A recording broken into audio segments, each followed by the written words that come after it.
Hello नमस्कार प्यारे विद्यार्थियों, स्वागत है आप सभी का उत्कर्ष परिवार में। कैसे हैं आप सब लोग?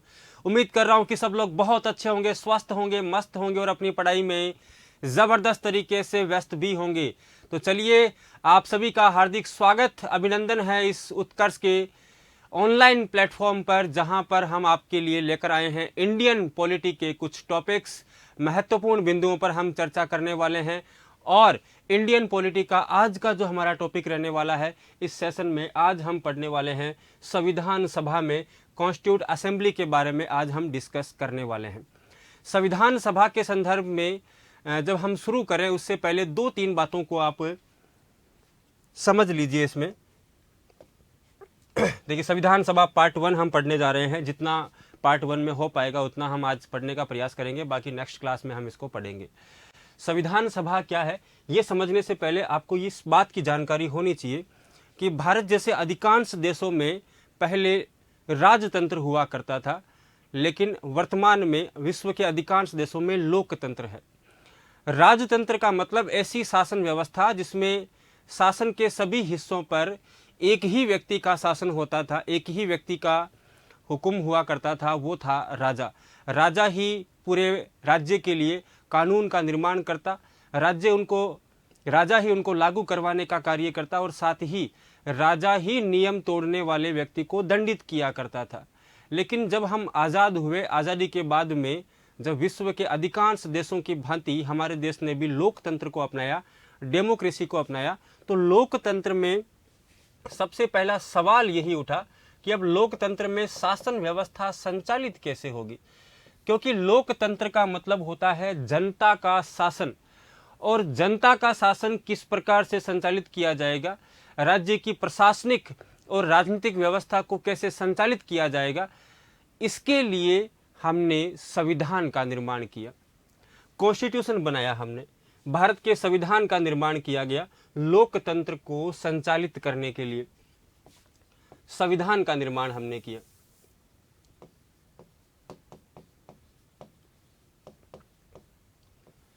संविधान बेसिकली दो चीजों से मिलकर के बना है, सम प्लस विधान। सम का मतलब है यहां पर समूह और विधान का मतलब है यहां पर कानून। संविधान का मतलब क्या हो गया? संविधान का शाब्दिक अर्थ होता है कानून का समूह। किसी भी देश की, किसी लोकतांत्रिक देश की शासन व्यवस्था को संचालित करने के लिए नियमों और कानूनों के समूह को संविधान कहा जाता है। यह आवश्यकता नहीं है कि जहां पर लोकतंत्र हो केवल वहीं पर संविधान हो। संविधान उन देशों में भी हो सकता है जहां पर राजतंत्र है, उसको अपन बोलते हैं संवैधानिक राजतंत्र। लेकिन जिन देशों में लोकतंत्र होता है वहां पर संविधान का होना अनिवार्य होता है। तो संविधान कुल मिलाकर के कानून का समूह होता है जिसके माध्यम से उस देश की शासन व्यवस्था को संचालित किया जाता है। अब सवाल यहां पर यह आता है कि संविधान बनाएगा कौन? भारत का संविधान किसने बनाया? तो भारत का संविधान जिस सभा के द्वारा बनाया गया था उसी को हम कहते हैं संविधान सभा। यानी संविधान सभा लोगों का वह समूह है जिसने भारत का संविधान बनाया है।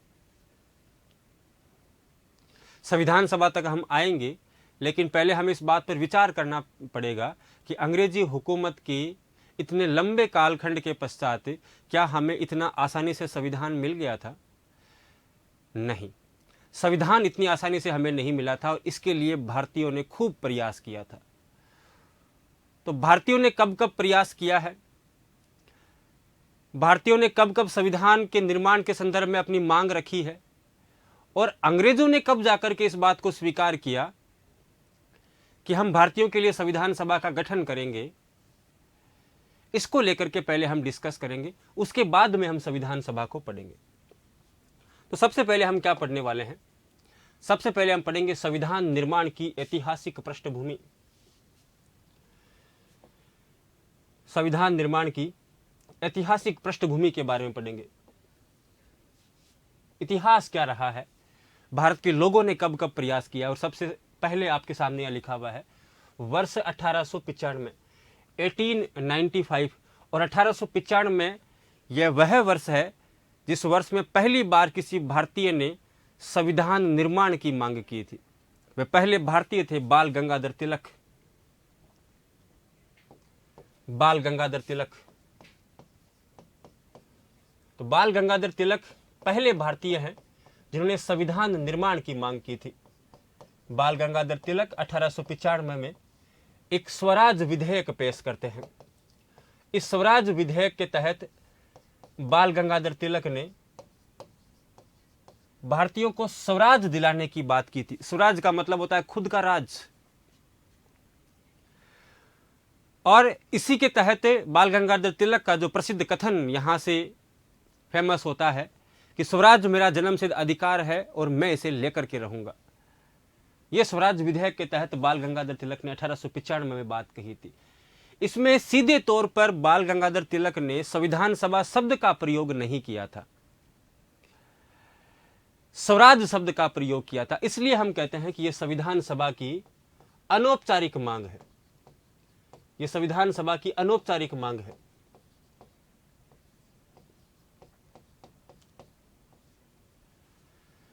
तो बाल गंगाधर तिलक वे पहले भारतीय हैं जिन्होंने 1895 ईस्वी में अपने स्वराज विधेयक के तहत संविधान सभा की या संविधान के निर्माण की मांग की थी।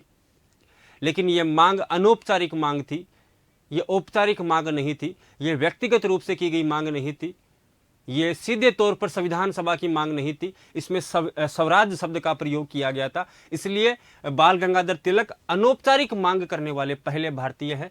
सर्वप्रथम मांग इन्होंने की थी बाल गंगाधर तिलक ने। 1922 देखिए, अगली तारीख आपके सामने लिखिए 1922। और 1922 में महात्मा गांधी ने संविधान सभा की मांग की थी।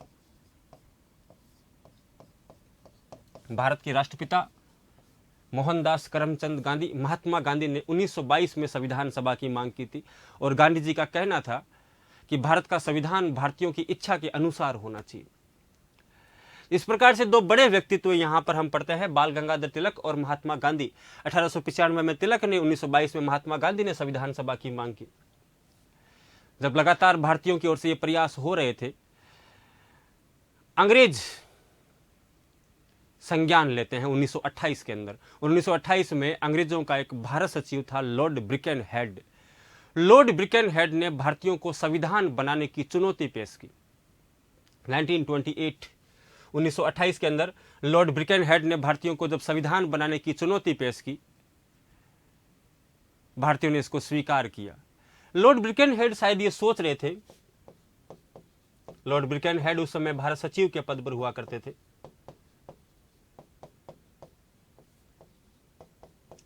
भारत सचिव के पद पर हुआ करते थे।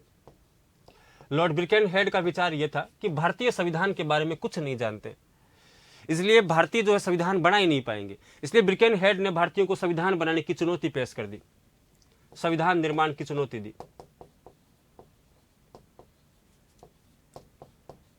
संविधान निर्माण की चुनौती दी। किसको दी? भारतीयों को। और भारतीयों को कहा कि भाई संविधान बना के दिखाओ, कैसा संविधान तुम बनाते हो। लॉर्ड ब्रिकनहेड ने कंडीशन रख दी कि यदि भारतीय ऐसा संविधान बनाने में सफल हो गए जिस संविधान को सभी वर्गों के द्वारा, सभी समुदायों के द्वारा स्वीकार कर लिया जाएगा, तो हम ऐसे संविधान को भारत में लागू कर देंगे। भारतीयों ने चैलेंज को स्वीकार किया और चैलेंज को स्वीकार करते हुए भारतीयों ने मोतीलाल नेहरू की अध्यक्षता में एक कमेटी बनाई। मोतीलाल नेहरू की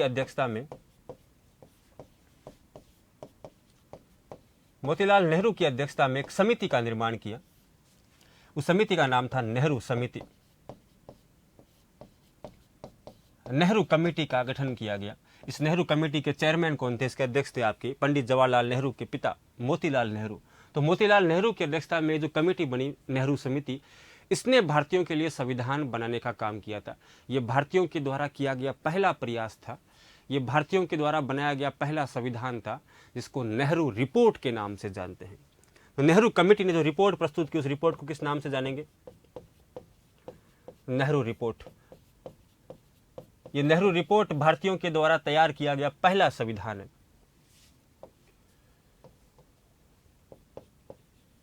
भारतीयों द्वारा बनाया गया पहला संविधान है। पहली बार भारतीयों ने संविधान बनाने का प्रयास किया। किसने बनाया संविधान? नेहरू कमेटी ने बनाया। उस नेहरू कमेटी के चेयरमैन कौन थे? मोतीलाल नेहरू थे। क्यों बनाना पड़ा भाई? क्योंकि लॉर्ड ब्रिकनहेड ने भारतीयों को संविधान निर्माण की चुनौती पेश की थी। कौन से वर्ष की बात चल रही है? 1928 में बात चल रही है। हालांकि नेहरू रिपोर्ट जो है वो सफल नहीं हो पाई थी, क्योंकि सभी दलों में आपसी सहमति नहीं बन पाई। काफ़ी लोगों ने, जैसे मोहम्मद अली जिन्ना है, सुभाष चंद्र बोस जैसे कुछ लोगों ने इस रिपोर्ट का विरोध कर दिया था, इसकी बातों का विरोध कर दिया था। इसलिए नेहरू रिपोर्ट सफल नहीं हो पाई थी, फेल हो गई थी, असफल हो गई थी। तो नेहरू रिपोर्ट क्या हो गई? असफल हो गई। असफल होने का प्रमुख कारण ये था कि सभी दलों में आपसी सहमति नहीं बन पाए। फिर भी हमने कहा कि भारतीयों ने पहली बार कम से कम संविधान बनाने का प्रयास तो किया, इसलिए नेहरू रिपोर्ट को भारतीय संविधान की रूपरेखा कहा जाता है। भारतीय संविधान की रूपरेखा यदि आपको पूछा जाए, भारतीय संविधान की रूपरेखा,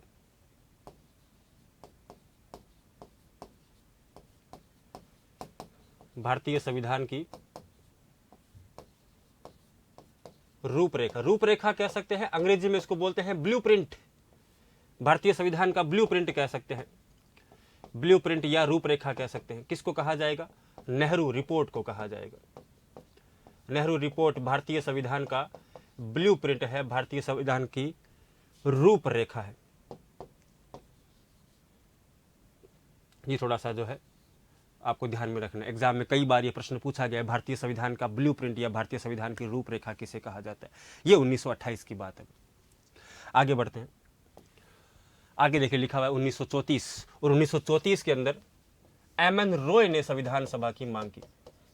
एम.एन. रॉय, जिनका पूरा नाम था मानवेंद्र नाथ रॉय, मानवेंद्र नाथ रॉय इनको कहते हैं, इनका पूरा नाम है मानवेंद्र नाथ रॉय, शॉर्ट में इनको एम.एन. रॉय कहते हैं। इन्होंने व्यक्तिगत रूप से संविधान सभा की मांग की है। ये पहले व्यक्ति हैं जिन्होंने संविधान सभा की मांग औपचारिक रूप से की है, व्यक्तिगत रूप से, या हम कह सकते हैं औपचारिक रूप से, औपचारिक मांग है। तो औपचारिक मांग करने वाले, व्यक्तिगत रूप से मांग करने वाले ये प्रथम भारतीय है। ओवरऑल कहा जाए, संविधान निर्माण की, संविधान सभा की मांग करने वाले पहले भारतीय तब तो बाल गंगाधर तिलक होगा 1895 में। लेकिन व्यक्तिगत रूप से संविधान सभा की मांग करने वाले पहले भारतीय कौन है? तब आंसर क्या करना है? एम.एन. रॉय करना है, मानवेंद्र नाथ रॉय करना है। ये औपचारिक मांग थी। बाल गंगाधर तिलक की मांग अनौपचारिक मांग थी, क्योंकि उन्होंने संविधान सभा शब्द का प्रयोग नहीं किया था, उन्होंने स्वराज शब्द का प्रयोग किया था। इसके अलावा मैं यहां पर बताऊं आपको, यदि आपसे पूछा जाए कि एक पार्टी या दल के रूप में संविधान सभा की मांग सबसे पहले किसने की थी, एक पार्टी के रूप में, एक राजनीतिक दल के रूप में, तो यदि आपसे पूछ लिया जाए कि पार्टी या दल के रूप में संविधान सभा की सबसे पहले मांग किसने की है, एक पार्टी या राजनीतिक दल की यदि हम बात करेंगे, पॉलिटिकल पार्टी या राजनीतिक दल, तो पार्टी या दल के रूप में सबसे पहले संविधान सभा की मांग करने वाली पार्टी है स्वराज पार्टी। स्वराज पार्टी, हालांकि स्वराज पार्टी का पूरा नाम था कांग्रेस खिलाफत स्वराज पार्टी। 1 जनवरी 1923 को मोतीलाल नेहरू और सी.आर. दास की देखरेख में स्वराज पार्टी की स्थापना की गई थी। मोतीलाल नेहरू और सी.आर. दास इसके संस्थापक मेंबर हुआ करते थे। स्वराज पार्टी ने सबसे पहले संविधान सभा की मांग की है। तो आपसे पूछे भी कि स्वराज राजनीतिक दल के रूप में, एक पार्टी के रूप में संविधान सभा की सबसे पहले मांग किसने की थी? पार्टी या दल के रूप में सबसे पहले संविधान सभा की मांग की है स्वराज पार्टी ने। यदि हम बात करेंगे वर्ष 1938 की, तो वर्ष 1938 है, 1938 के अंदर पंडित जवाहरलाल नेहरू ने, पंडित जवाहरलाल नेहरू, पंडित जवाहरलाल नेहरू ने सार्वभौमिक वयस्क मतदान के आधार पर, सार्वभौमिक वयस्क मतदान के आधार पर सार्वभौमिक वयस्क मतदान के आधार पर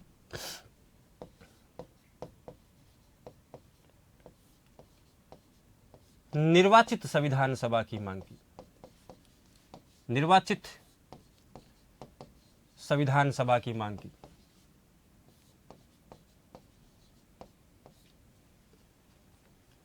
ये पहली बार है जब कोई भारतीय निर्वाचित संविधान सभा की मांग कर रहा है। इससे पहले बाल गंगाधर तिलक ने स्वराज की बात की है। 1922 में महात्मा गांधी भी स्वराज की ही बात कर रहे हैं। 1934 में एम.एन. रॉय संविधान की बात कर रहे हैं, संविधान सभा की बात कर रहे हैं। लेकिन वो संविधान सभा जो हमारा संविधान बनाएगी, वो संविधान सभा कैसे चुनी जाएगी? निर्वाचित संविधान सभा होगी। और उनको कौन चुनेंगे? उनको भारत के वयस्क नागरिक चुनेंगे जिनकी आयु 21 वर्ष से अधिक हो चुकी है। इसको बोलते हैं सार्वभौमिक वयस्क मतदान का अधिकार। और सार्वभौमिक वयस्क मतदान के आधार पर संविधान सभा का निर्वाचन किया जाएगा। एग्जाम में एक क्वेश्चन कई बार पूछा गया है कि सार्वभौमिक वयस्क मतदान के आधार पर निर्वाचित संविधान सभा की मांग किसने की थी? तो वो आपका आंसर क्या होगा? पंडित जवाहरलाल नेहरू होगा। अगला पॉइंट इसमें लिखा हुआ है 1940। अब तक जो हम पढ़ रहे हैं 1895, 1922, 1928, फिर आपके 1934, 1938, ये संविधान निर्माण के संदर्भ में किए गए भारतीय प्रयास है। जब भारतीयों ने संविधान निर्माण की मांग की, भारतीयों ने संविधान सभा के गठन की मांग की थी। लेकिन अब तक अंग्रेज इस बात को स्वीकार नहीं कर रहे हैं कि हम भारतीयों के लिए संविधान सभा बनाएंगे। इन बिटवीन 1939 के अंदर सेकेंड वर्ल्ड वॉर शुरू हो जाता है। 1939, 1939 और 1939 के अंदर सेकेंड वर्ल्ड वॉर शुरू हो गया। द्वितीय विश्व युद्ध शुरू हो जाता है।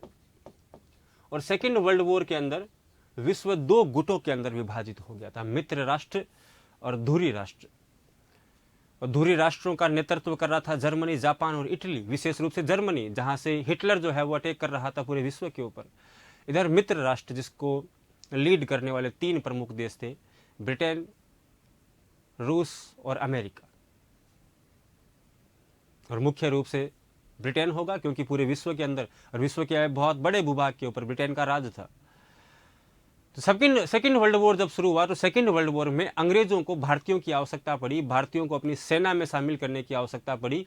तब जाकर के 1940 में पहली बार भारतीयों ने अंग्रेजों ने यह प्रस्ताव रखा भारतीयों के सामने कि हम आपकी संविधान सभा की मांग को स्वीकार करते हैं। 1940 है, 1940 है। इसको हम अगस्त प्रस्ताव के नाम से जानते हैं।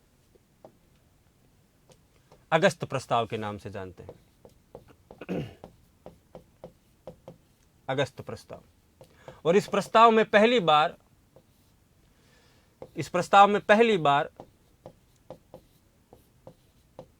अंग्रेजों ने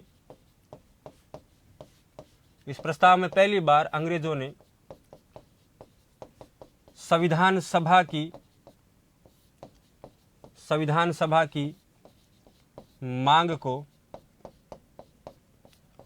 सभा की मांग को स्वीकार कर लिया। संविधान सभा की मांग को स्वीकार कर लिया। कोई एग्जाम में सवाल पूछे आपको कि अंग्रेजों ने पहली बार संविधान सभा की मांग को कब स्वीकार किया है? वर्ष 1940 में स्वीकार किया है। और किस प्रस्ताव में स्वीकार किया है? अगस्त प्रस्ताव के अंदर स्वीकार किया है। कौन लेकर के आया था अगस्त प्रस्ताव? तो अगस्त प्रस्ताव लाने वाले जो अंग्रेज अधिकारी थे उनका नाम था लॉर्ड लिनलिथगो।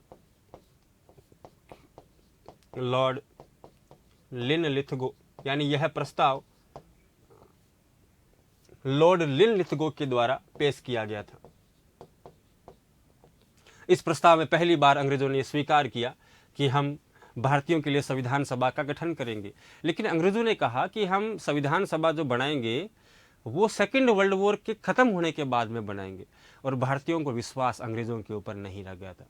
और भारतीयों ने कहा कि यदि संविधान सभा बनानी है तो अभी बनाई जाए, अन्यथा हम बाद की आपकी बात के ऊपर भरोसा नहीं करते हैं और हम आपकी युद्ध में कोई सहायता नहीं करेंगे जब तक आप हमारे लिए संविधान सभा का गठन नहीं कर देते हैं।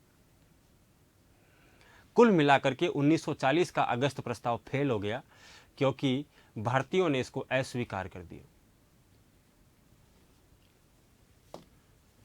अब आता है 1942 और 1942 में अंग्रेजों ने एक बार फिर से प्रयास किया भारतीयों को मनाने का।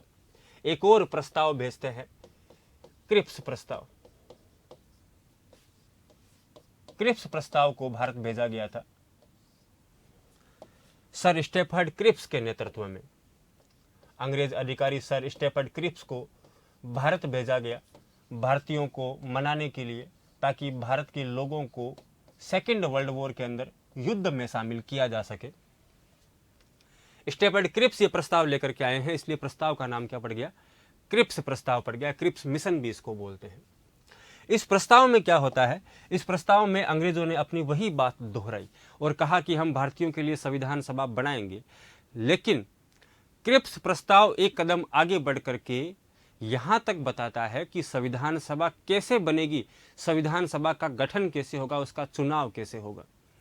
क्रिप्स प्रस्ताव में यह कहा गया कि संविधान सभा का गठन या संविधान सभा का गठन संविधान सभा का गठन प्रांतीय विधान सभा के सदस्यों द्वारा किया जाएगा। प्रांतीय विधानसभा के सदस्यों द्वारा किया जाएगा। प्रांतीय विधानसभा के सदस्यों के द्वारा किया जाएगा। हालांकि वही बात क्रिप्स ने भी कही कि हम भारतीयों के लिए संविधान सभा बनाएंगे, और संविधान सभा कैसे बनेगी मैं आपको ये भी बता रहा हूं, लेकिन अभी नहीं बनाएंगे, एक बार सेकेंड वर्ल्ड वॉर खत्म हो जाए, सेकेंड वर्ल्ड वॉर के खत्म होने के बाद बनाएंगे। भारतीयों ने कहा ना, साडा हक अथे रख, अभी यदि बनाते हो, यदि अभी स्वीकार करते हो इस प्रस्ताव को, तब तो हम आपकी हेल्प करने को तैयार हैं, अन्यथा हम ऐसे प्रस्ताव को ठुकराते हैं, हम ऐसे प्रस्ताव को नहीं मानते हैं। गांधी जी ने यहां तक कि क्रिप्स प्रस्ताव को दिवालिया बैंक का पोस्ट डेटेड चेक कह दिया था। गांधी जी ने क्रिप्स प्रस्ताव के बारे में कहा कि यह पोस्ट डेटेड चेक है। गांधी जी का कथन, गांधी जी ने क्रिप्स प्रस्ताव को दिवालिया बैंक का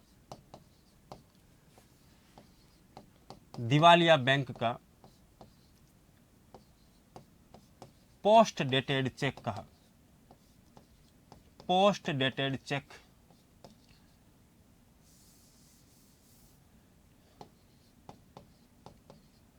यानी ऐसा चेक है, ऐसी बैंक का चेक है जो बैंक खुद ही दिवालिया होने वाला है, दिवालिया बैंक का चेक है, और ऊपर से पोस्ट डेटेड चेक है जिसमें डेट बाद की डाली गई है। आप कह रहे हो कि सेकेंड वर्ल्ड वॉर खत्म हो जाएगा, उसके बाद में हम इसको लागू करेंगे। क्या भरोसा सेकेंड वर्ल्ड वॉर कब खत्म हो। और दूसरा, तो तुम खुद दिवालिया होने वाले हो, अंग्रेज खुद ही समाप्त होने वाले हैं। कि जिस हिसाब से हिटलर जो है अटैक कर रहा था ब्रिटेन के ऊपर, उस कंडीशन में ब्रिटेन के हालात बेहद खराब हो गए थे। ब्रिटेन लगातार सेकेंड वर्ल्ड वॉर में पिछड़ता ही जा रहा था। तो दिवालिया बैंक का post dated cheque Gandhi ji ने कहा, किसको कहा है, ये क्रिप्स प्रस्ताव के बारे में कहा है।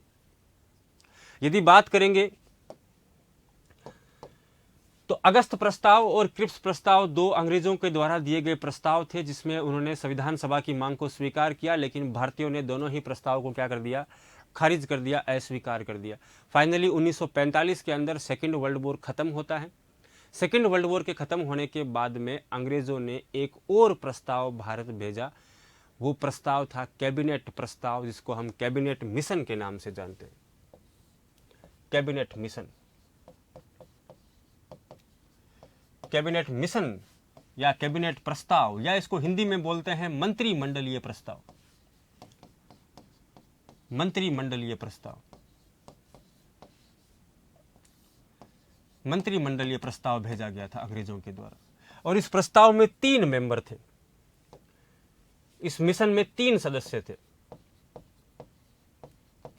3 सदस्यों का दल था। वो 3 सदस्य कौन कौन थे? इसमें एक सदस्य थे George Pethick Lawrence, George Pethick Lawrence, दूसरा सर स्टेफर्ड क्रिप्स,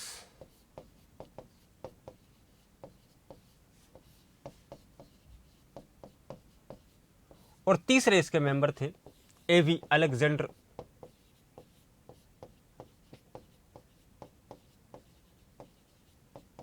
ये 3 सदस्यों का दल जो है भारत आया था। इस मिशन के अध्यक्ष हुआ करते थे George Pethick Lawrence. George Pethick Lawrence इस कैबिनेट मिशन के अध्यक्ष थे और जॉर्ज पैथिक लॉरेंस ब्रिटेन की कैबिनेट में भारत सचिव के पद पर कार्य कर रहे थे। सर स्टेफर्ड क्रिप्स ब्रिटेन की कैबिनेट में वाणिज्य मंत्री थे, व्यापार मंत्री थे, कॉरपोरेट मिनिस्टर थे, और एवी अलेक्जेंडर ब्रिटेन की कैबिनेट के अंदर नौसेना मंत्री थे, नेवी कमांडर थे। इन 3 सदस्यों का दल जो भारत आता है, इन्होंने भारत में संविधान सभा के निर्माण के संदर्भ में कुछ सुझाव दिए, कुछ सिफारिशें प्रस्तुत की। ये मिशन 24 मार्च 1946 को, हम कह सकते हैं कि मार्च 1946 के अंदर ये भारत आते हैं। मार्च 1946 के अंदर कैबिनेट मिशन भारत आता है, भारत में घूमता है, कई महत्वपूर्ण लोगों से मिलता है, कई महत्वपूर्ण रियासतों के राजाओं से मिलता है, और फाइनली इसने जो अपनी सिफारिशें दी थी, इसमें प्रमुख सिफारिश ये थी कि हम देसी रियासतों को और ब्रिटिश इंडिया को मिला करके एक अखिल भारतीय संघ का निर्माण करेंगे। ये जो अखिल भारतीय संघ होगा, इस अखिल भारतीय संघ से हम संविधान सभा के चुनाव करवाएंगे। संविधान सभा में प्रत्येक सदस्य 10 लाख की जनसंख्या पर चुना जाएगा। 10 लाख की जनसंख्या बराबर 1 सदस्य का चुनाव किया जाएगा। और संविधान सभा में कुल सदस्यों की संख्या होगी 389। कैबिनेट मिशन की सिफारिशों के आधार पर भारत में संविधान सभा का गठन किया गया और भारत में संविधान सभा के चुनाव करवाए गए थे। तो कैबिनेट मिशन ने जो सिफारिशें प्रस्तुत की, उन सिफारिशों के आधार पर भारत में जो संविधान सभा बनी, उस संविधान सभा का फॉर्मेट क्या रखा गया? उस संविधान सभा का फॉर्मेट रखा गया कि जो संविधान सभा हम बनाएंगे, उस संविधान सभा में कुल सदस्यों की संख्या कितनी होगी? संविधान सभा में जो कुल मेंबर होंगे, कुल सदस्य होंगे, उन कुल सदस्यों की संख्या होगी 389। संविधान सभा में कुल 389 मेंबर होंगे। अब ये 389 मेंबर कहां कहां से आएंगे? तो कहा भाई ये 389 जो मेंबर है, ये 389 मेंबर 3 जगहों से आएंगे। कुछ मेंबर तो आएंगे ब्रिटिश प्रांतों से, कुछ मेंबर ब्रिटिश प्रांतों से आएंगे, कुछ मेंबर आएंगे चीफ कमिश्नरी क्षेत्रों से, चीफ कमिश्नरी क्षेत्रों से आएंगे,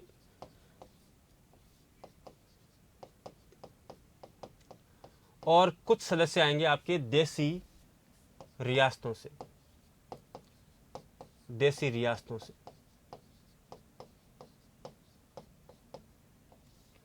देसी रियासतों से, राजाओं वाला जो भारत है। ब्रिटिश प्रांतों से कितने सदस्य आएंगे? तो अंग्रेजों के शासनकाल के समय भारत में ब्रिटिश प्रांतों की संख्या हुआ करती थी 11, और इन 11 ब्रिटिश प्रांतों से 292 सदस्यों को निर्वाचित किया जाएगा, 292। चीफ कमिश्नरी क्षेत्र, तो अंग्रेजों के शासनकाल में 4 थे आपके चीफ कमिश्नरी, अजमेर, मेरवाड़ा, बलूचिस्तान, कुर्ग और दिल्ली। ये 4 चीफ कमिश्नरी क्षेत्र थे, और प्रत्येक से एक एक सदस्य का चुनाव किया जाएगा। इस प्रकार से कुल सदस्यों की संख्या कितनी होगी? 4। तो 292 मेंबर तो होंगे आपके ब्रिटिश प्रांतों से, 4 सदस्य जो होंगे वो आपके होंगे चीफ कमिश्नरी क्षेत्रों से, यानी एक अजमेर मेरवाड़ा से होगा, एक आपके होगा बलूचिस्तान से, एक होगा कुर्ग से, एक होगा दिल्ली से। बाकी जो सदस्य बच गए हैं, बाकी कितने बच गए 389 में से? तो ये बच गए आपके 93। ये 93 सदस्य होंगे देसी रियासतों से। अब कहा गया भी ये सदस्य आएंगे कैसे? क्या सब जगह चुनाव करवाओगे या फिर नॉमिनेट करना पड़ेगा? तो कहा गया कि ब्रिटिश प्रांत और चीफ कमिश्नरी क्षेत्र, इन दोनों जगह पर तो हम कराएंगे चुनाव। यहां पर तो हम, ये कुल सीटें हो गई 296, 292 हो गए आपके ब्रिटिश भारत की, सॉरी ब्रिटिश प्रांतों की, और 4 सदस्य हो गए आपके चीफ कमिश्नरी क्षेत्रों के। कुल मिलाकर के 296 सीटों पर निर्वाचन करवाया जाएगा, इलेक्शन करवाया जाएगा, चुनाव करवाया जाएगा।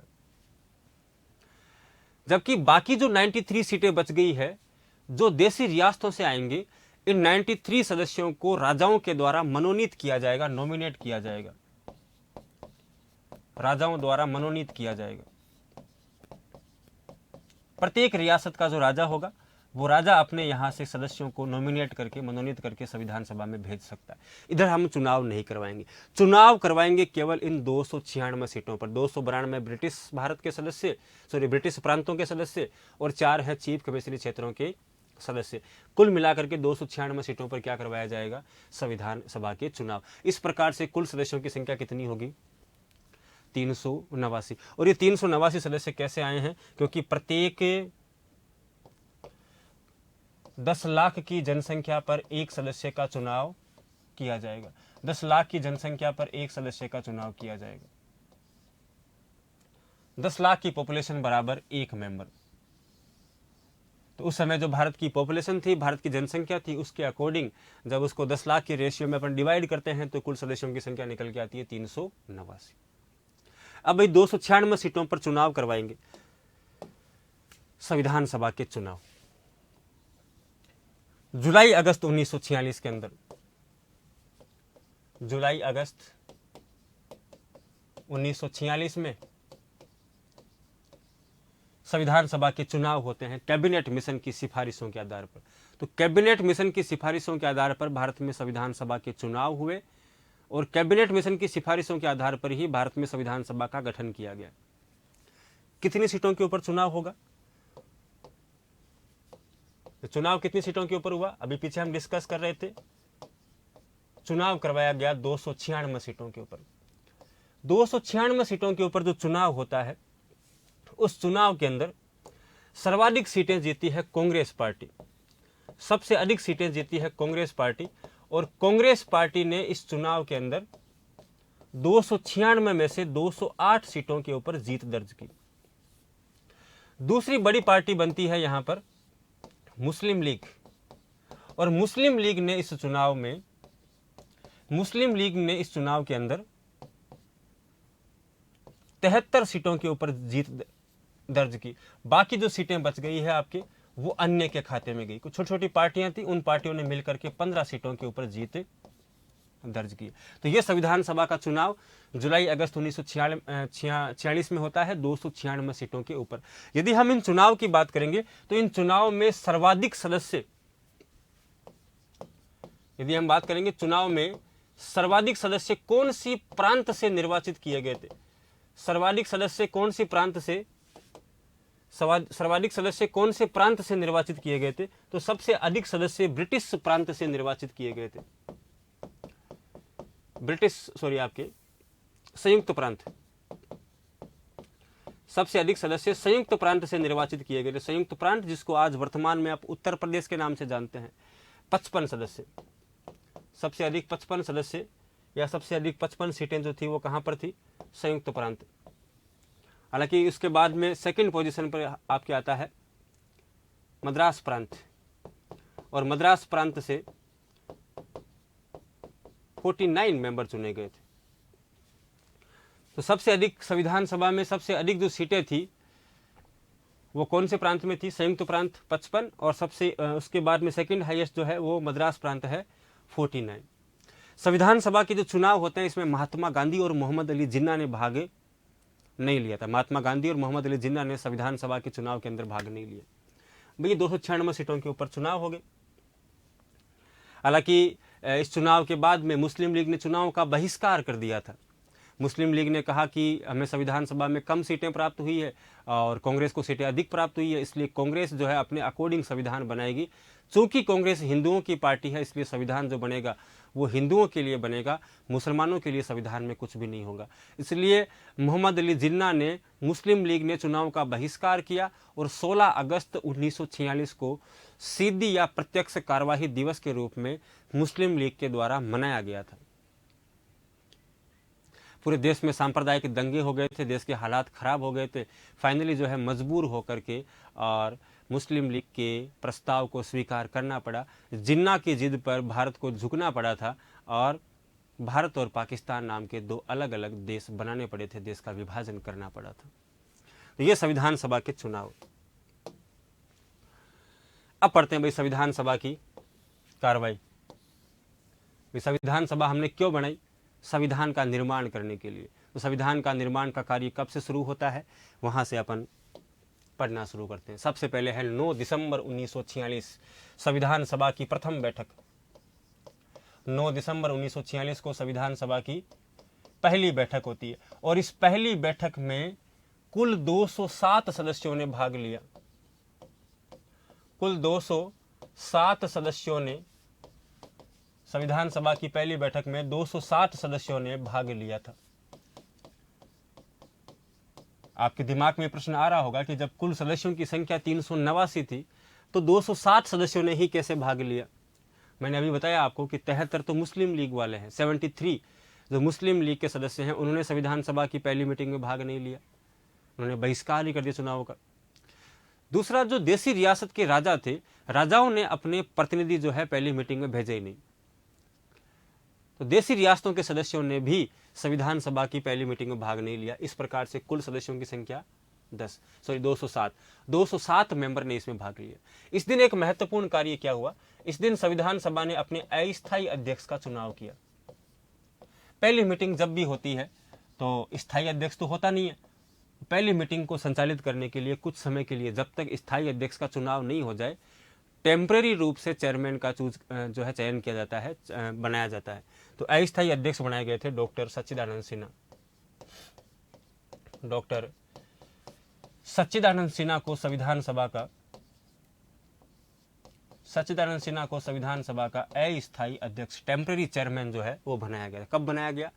9 दिसंबर 1946 संविधान सभा की पहली बैठक के समय। इसके बाद है 11 दिसंबर 1946 संविधान सभा की दूसरी बैठक होती है और ये संविधान सभा की तीसरी बैठक, क्योंकि दूसरी बैठक 10 तारीख को हो गई थी लेकिन उस दिन कोई महत्वपूर्ण कार्यवाही हुई नहीं, इसलिए हम उस डेट को इतना याद रखते नहीं है। 11 दिसंबर 1946 को संविधान सभा की तीसरी बैठक होती है। इस तीसरी बैठक में संविधान सभा ने स्थायी अध्यक्ष का चुनाव कर लिया और संविधान सभा का स्थायी अध्यक्ष चुना गया था डॉक्टर राजेंद्र प्रसाद। डॉक्टर राजेंद्र प्रसाद को संविधान सभा का स्थायी अध्यक्ष इस दिन चुन लिया गया था। डॉक्टर राजेंद्र प्रसाद को संविधान सभा का स्थायी अध्यक्ष चुना गया था 11 दिसंबर 1946 को संविधान सभा की तीसरी बैठक में। इसके बाद है संविधान सभा की पांचवी बैठक होती है 13 दिसंबर 1946 को। 13 दिसंबर 1946 को संविधान सभा की पांचवी बैठक होती है और इस पांचवी बैठक में पंडित जवाहरलाल नेहरू ने उद्देश्य प्रस्ताव पेश किया था। पंडित जवाहरलाल नेहरू के द्वारा संविधान का उद्देश्य प्रस्ताव रखा गया था। संविधान का उद्देश्य प्रस्ताव संविधान सभा के समक्ष रखा गया था, जिसमें बताने का प्रयास किया गया था।